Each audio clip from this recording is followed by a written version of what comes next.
The acrid smell of fresh sawdust hung in the air as Anna Wells wiped sweat from her brow, her calloused hands betraying a decade of hard labor.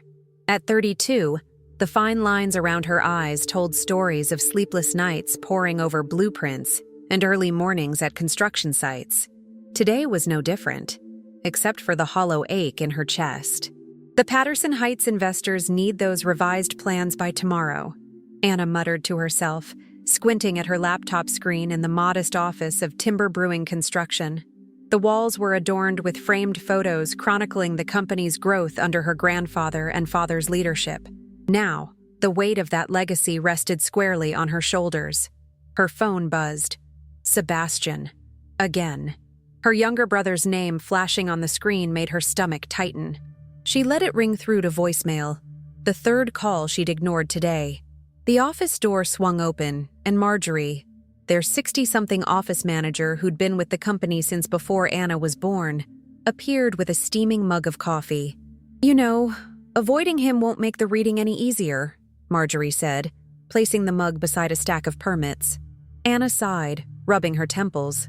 "I know, but I've got the Patterson project to salvage, and Sebastian's just going to demand money, complain, remind you how unfair life is?" Marjorie finished, her voice softening. "Honey, you've been carrying this company on your back while that boy's been gallivanting across Europe. Your father knew that." The mention of her father made Anna's chest tighten.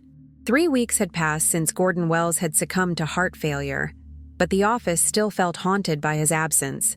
The empty leather chair in the corner, the half-filled coffee mug he'd left behind, now washed and placed back on his desk as if waiting for his return. "Dad always had a soft spot for Sebastian," Anna said, turning back to her laptop. "You know that better than anyone." Marjorie placed a gentle hand on Anna's shoulder. "Your father wasn't blind, Anna. Just hopeful. There's a difference." Anna's phone buzzed again. This time it was Mr. Harrison, their family attorney. The will reading was scheduled for tomorrow afternoon. There was no avoiding it now. "Ms. Wells?" A young man in a hard hat appeared at the door. "We've got an issue with the foundation at the Riverside project. The engineer says we need your input." Anna nodded, pushing back from her desk. This was her life. Solving problems, making decisions, keeping Timber Brewing afloat while Sebastian posted Instagram photos from Santorini and Barcelona with their father's money. As she grabbed her own hard hat, she wondered what tomorrow would bring. Sebastian had always been their father's golden boy, despite his flaws. Despite everything. The law offices of Harrison and Associates occupied the 5th floor of a brick building in downtown Portland. Rain tapped against the windows of the conference room, creating a somber soundtrack for the occasion. Anna sat rigidly in her chair, dressed in a simple black dress, the same one she'd worn to the funeral. Sebastian arrived 20 minutes late, his designer shoes squeaking on the polished floor. At 29, he still possessed the careless charm that had gotten him out of trouble throughout his youth. His tan suggested he'd just returned from somewhere warm and expensive.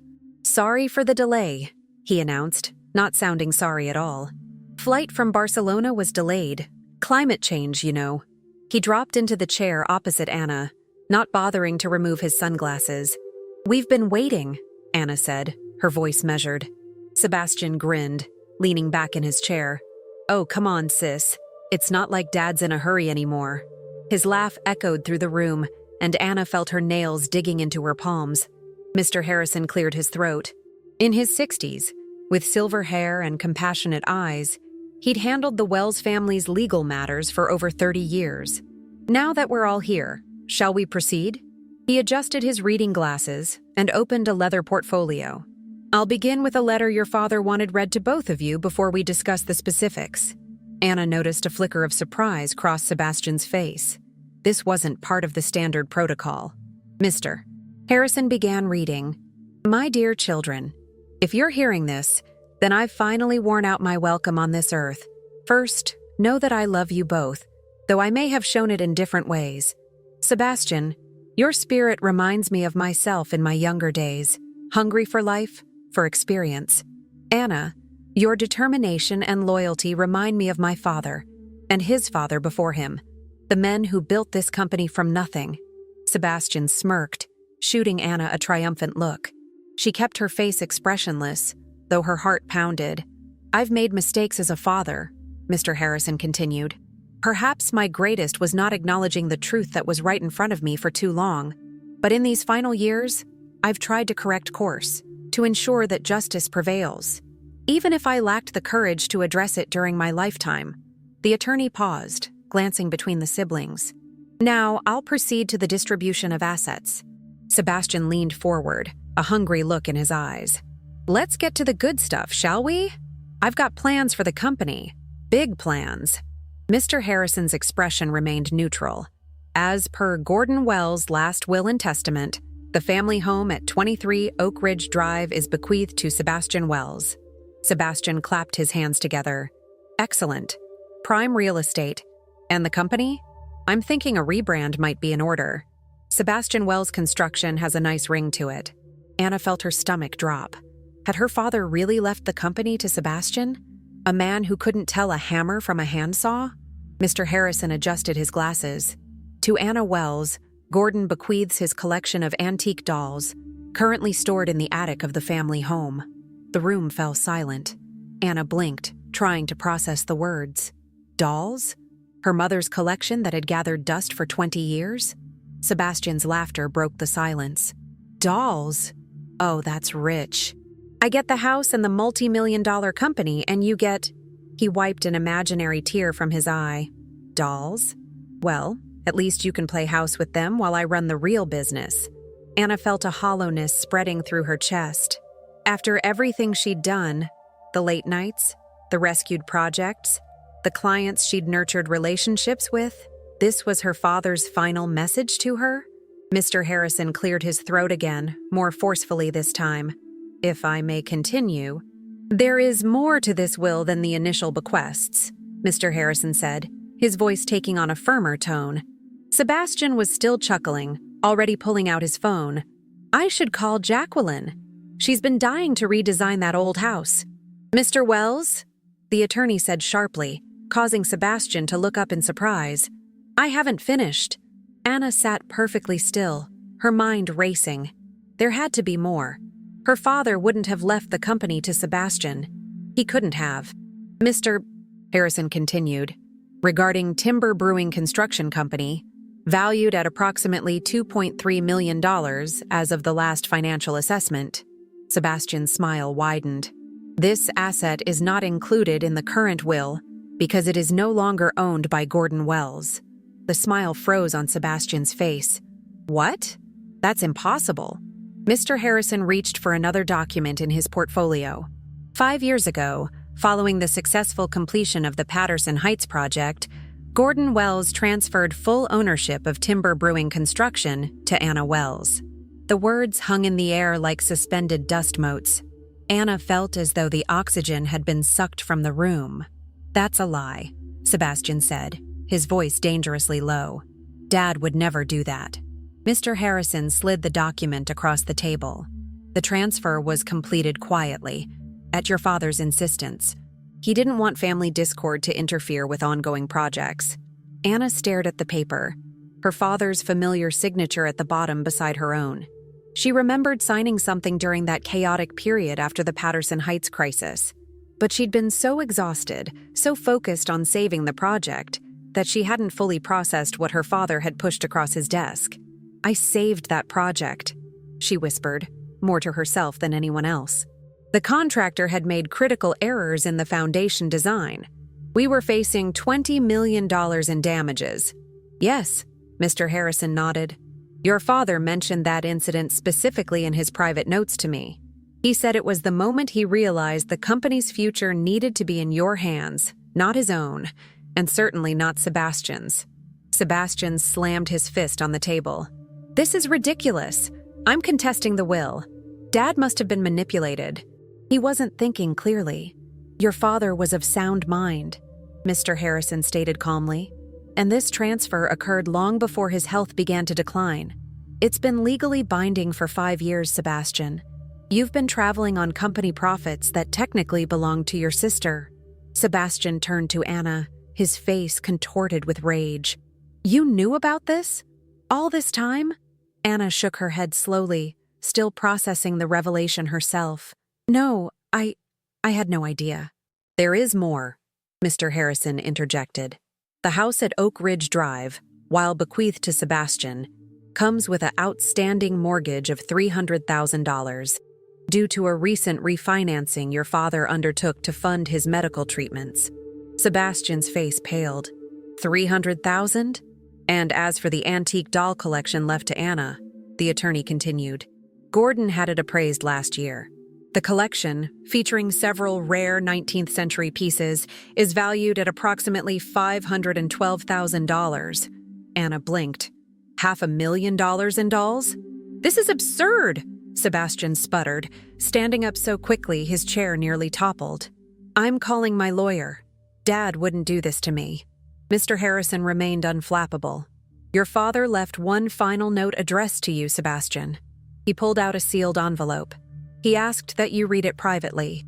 Sebastian snatched the envelope and stormed toward the door.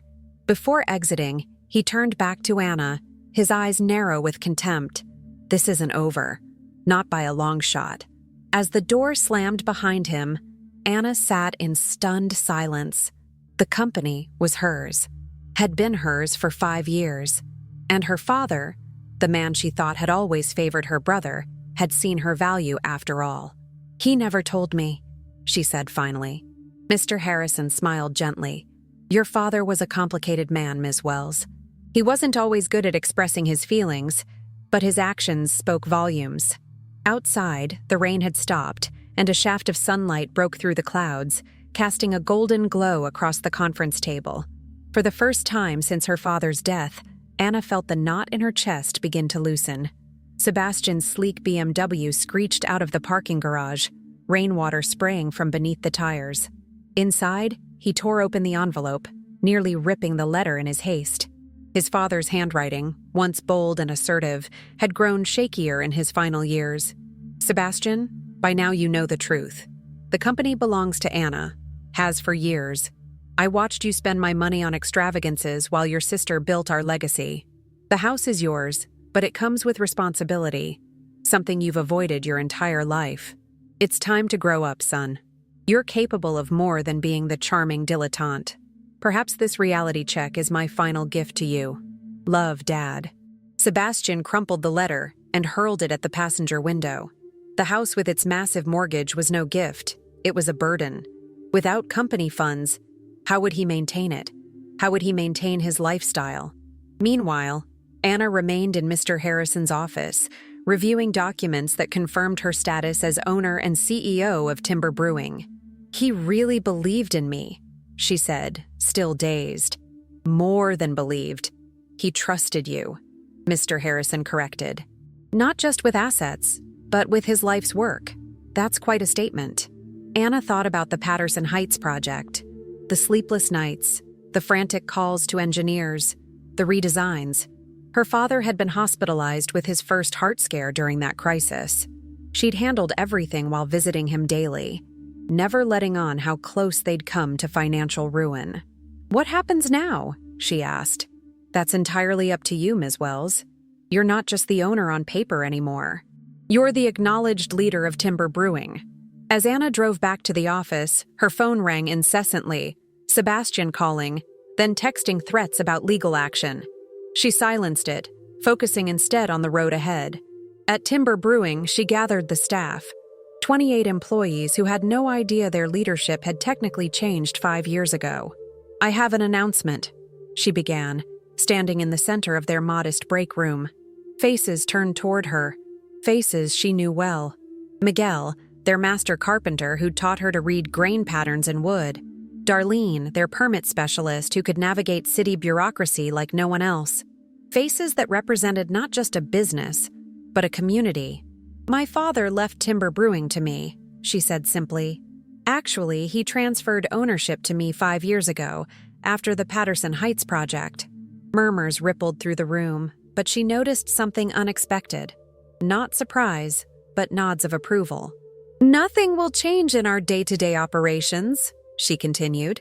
But I want you all to know that I'm committed to growing this company while maintaining the values my grandfather established when he founded it. Marjorie was the first to speak. "Honey, we all knew this day was coming. Your father might not have announced it, but we saw who was really running things." "To Anna!" called Miguel, raising his coffee mug, and the room echoed the sentiment. For the first time in years, Anna felt the full weight of her role, not as a burden, but as an honor. This wasn't just her father's company anymore. It was hers. 3 months after the will reading, Sebastian stood in the empty foyer of the family home, his voice echoing off the bare walls as he argued with a real estate agent. "The market assessment is clear, Mr. Wells," the agent explained patiently. "With the mortgage and the needed repairs, selling now would barely leave you breaking even." Sebastian ran a hand through his hair, now slightly longer and less perfectly styled than before. His designer clothes had been replaced with more modest attire. There must be options. You could renovate and increase the value, but that requires capital. Capital Sebastian no longer had. His legal challenge to the will had failed spectacularly. The documentation was airtight, and the judge had been unmoved by his claims of undue influence. His savings, depleted by years of extravagant living and now legal fees, couldn't cover the mortgage for long. Across town, Anna stood on the scaffolding of Timber Brewing's newest project, a mixed-use development focusing on sustainable construction techniques. The company had secured the contract partly based on innovative approaches Anna had developed during late-night brainstorming sessions. "The reclaimed timber arrived this morning," her site manager reported, "and the solar subcontractor confirmed they can start next week." Anna nodded, surveying the site with satisfaction. In the months since taking official control, she'd implemented changes she'd dreamed of for years: more sustainable materials, better worker benefits, community involvement initiatives. The company was thriving. Her phone buzzed with a text from an unexpected source. "Sebastian, need to talk. Not about legal stuff. Please." Anna hesitated, then typed back, "Office, 5 p.m. When Sebastian arrived at Timber Brewing that evening, Anna was struck by how different he looked. Gone was the cocky swagger, replaced by a hesitant demeanor she'd never associated with her confident brother. "Nice office," he said, glancing around at the space that had once been their father's. Anna had made it her own, replacing dark wood paneling with warm colors, adding plants, installing better lighting. "What do you want, Sebastian?" Anna asked, not unkindly but warily. He sank into a chair opposite her desk. "I can't afford the house," he admitted. "I've been trying to find work, but it turns out professional trust fund beneficiary isn't an actual qualification." "I'm sorry to hear that," Anna said, meaning it despite everything. Sebastian looked up, a flash of the old resentment crossing his face. "Are you? You won everything." "I didn't win anything, Sebastian. I earned it. There's a difference." He was quiet for a moment, then nodded slowly. "I'm starting to understand that. Dad's letter, he was right. I've never been responsible for anything in my life." Anna leaned forward. "What do you want from me?" "A job," he said simply. "Not management or anything I'm not qualified for. Just a chance to learn, to start somewhere." Anna studied her brother's face, looking for signs of manipulation or deceit. Instead, she saw something unfamiliar: humility. "We need someone in sales," she said finally. "Entry-level position. You'd be good with clients. You've always had charm." Sebastian's eyes widened. "You'd do that? After everything?" "You're still family," Anna said. "And Dad believed in second chances." As Sebastian left, promising to return Monday morning ready to work, Anna turned to the photograph of her father on the wall. It wasn't forgiveness exactly. Too much had happened for that. But it was a beginning. A new foundation, perhaps. 18 months later, Anna stood on the podium at the Portland Sustainable Business Awards, accepting the Innovation in Construction Award for Timber Brewing's groundbreaking work on affordable, eco-friendly housing projects. "This award belongs to our entire team," she said into the microphone, scanning the audience where her employees sat at company tables, applauding enthusiastically, especially to those who've been with us through generations of leadership. In the front row, Sebastian sat beside Marjorie, both beaming with pride. Sebastian had surprised everyone, perhaps himself most of all. by excelling in his sales role.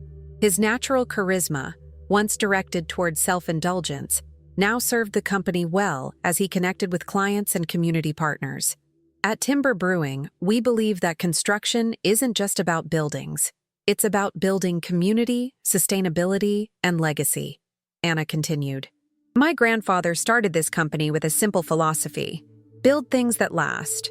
Today, we honor that tradition while looking toward the future.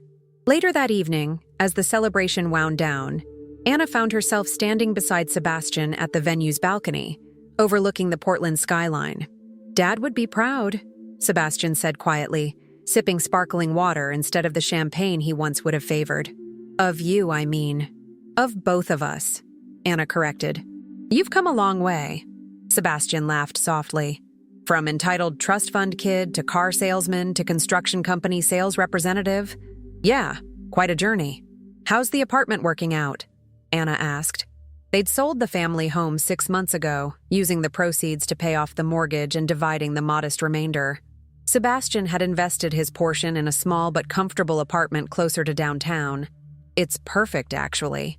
Less to clean, less to worry about. He glanced at her. And the dolls?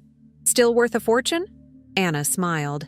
I donated most of them to the Portland Historical Society, but kept a few. Mom would have wanted them preserved properly. They stood in companionable silence for a moment, watching the city lights twinkle against the night sky. I've been thinking, Sebastian said finally, about Dad's letter, about responsibility. I've got some ideas for expanding our client base, focusing on organizations doing community development work. Lower profit margins but greater community impact. Anna raised an eyebrow. That sounds suspiciously like a business proposal with actual substance. Miracles do happen. Sebastian grinned, then grew serious. I know I can never undo the years I wasted, or the money I squandered while you were carrying everything. But I'd like to be part of building something meaningful now. If you'll let me. Anna considered her brother, the changes she'd witnessed, the growth he'd shown. Their relationship would never be perfect. Too much water under that particular bridge. But perhaps they could build something new. Timber Brewing has always been about family, she said, about building things that last. As they rejoined the celebration inside, Anna felt a sense of peace settle over her. Her father had seen what she couldn't, that she was capable of not just maintaining the company, but leading it into a new era. And perhaps he'd seen something in Sebastian too, potential that needed the right circumstances to emerge. In the end, Gordon Wells's most lasting legacy wasn't the buildings his company had constructed throughout Portland, but the foundations he'd laid for his children, one through responsibility gradually accepted, the other through talent finally recognized. Anna Wells, once the invisible backbone of her family's business, now stood proudly as its acknowledged heart and soul, building a future beam by beam, day by day, with purpose and vision, exactly as her father had hoped she would. Wow, what a journey. If you enjoyed this story of family, justice, and finding your true path, please hit that subscribe button and support our channel with a like and comment below. We'd love to hear your thoughts on Anna and Sebastian's story, and we've got many more emotional tales coming your way. Thanks for listening,